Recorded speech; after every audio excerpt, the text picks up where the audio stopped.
Okay, so here it is, the Ducati Monster 796. It's the middle brother between the 696 and the 1100.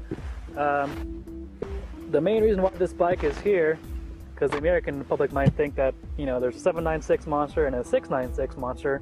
What's the point? Well, in Europe, the insurance regulations, they tax pretty heavily on pretty big motorcycles above 1000 cc's. And so there are riders in Europe who have kind of grown past the 696 Monster and they want something bigger, but they can't afford the Monster 1100. So Ducati's answer is this bike right here. It's got the same 796 twin engine as the Hypermotard, 2-valve, air-cooled, and then it's got also some other trick bits that the 696 doesn't have, but the 1100 does have, kind of like a in-between of the two. The single-threaded swing arm, something that the 696 doesn't have, but the bigger brother does. Brembo monoblock calipers, 4 pistons. What else?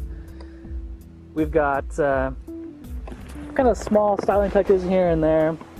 Like I said before, the wheels are different and the brakes are different. The front suspension's different. It's even sprung a little bit for a heavier rider than the 696. But overall, I would equate this bike more towards the 1100 than the 696 because the riding position's about the same. You're not as far-fetched as you were on the old Monsters. And then, yeah, it's really compact. The riding style is really compact. And the engine's got more grunt than the 6 and just a little bit less than the 1100, as you would expect. And so, it's weird though, because sometimes you need to like clutch it and get the revs up before you can really go, because it kind of bogs off idle or like off of corner exits when you're getting in the canyons and stuff like that. So it's got traits of both the big and the small Monster, but it's kind of got this unique style all its own. In the canyons here today, that small compact feeling mixed with the heavier sprung suspension really makes it a blast to ride around here. You wouldn't think so because it's got no adjustments in the front and just preload and rebound, no preload and compression in the rear. But you know, it scoots around here pretty good. It'll hold the line really well. It tips in really good.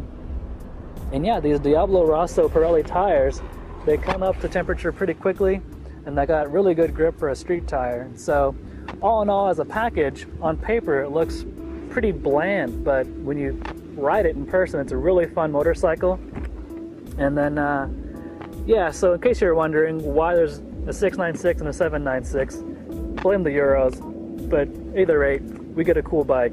This is just $1,000 more than the 696,